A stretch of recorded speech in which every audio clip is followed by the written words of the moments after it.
about OG Anunoby with Indiana, and it looks like his season is over. Going to undergo season-ending surgery to his right knee.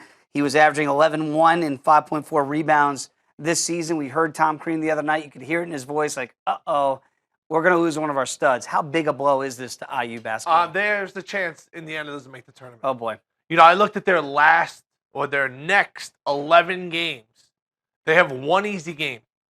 Every other game, they could win because they have the ability to beat anybody on any given night, as proven by knocking off Kansas, as proven by knocking off North Carolina. But when I see them go to Michigan, when I see them go to Northwestern, when I see them go to Ohio State, all those games scare me, and I'm sure they scare Indiana Hoosier fans. So they're going to have to really rely on guys like Johnson and Blackman and Bryant. Those guys have to come up big. They're going to need to play with a little bit more consistency. I mean, they went to Penn State, and they needed a Blackman 3 just to walk away with a win against a team that is borderline a tournament team. But my point is, every time they go on the road in conference, at 3-3 they sit right now, Dave, there's no easy games. And when I look at the Big Ten, I don't see a team that's going to win a national championship. I don't.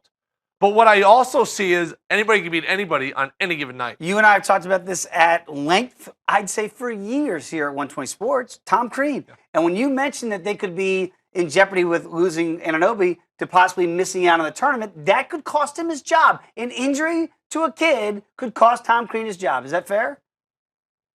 I understand where you're coming from. Is it fair? I don't think it's fair. Last year Indiana won the Big Ten. And then he has one of his better players, a guy who's averaging double figures, an energy guy, a great athlete, out for the season. What happens at Indiana is when you go out and you beat Kansas.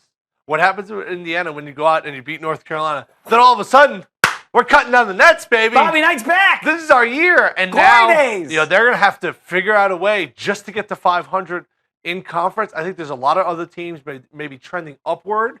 And when you look at Indiana, maybe their best games are behind them. What say you? Let us know. Use the hashtag #TheRally. Let us know what you think about IU basketball. Tom Crean, whether or not they're good enough to go on without this big fella behind.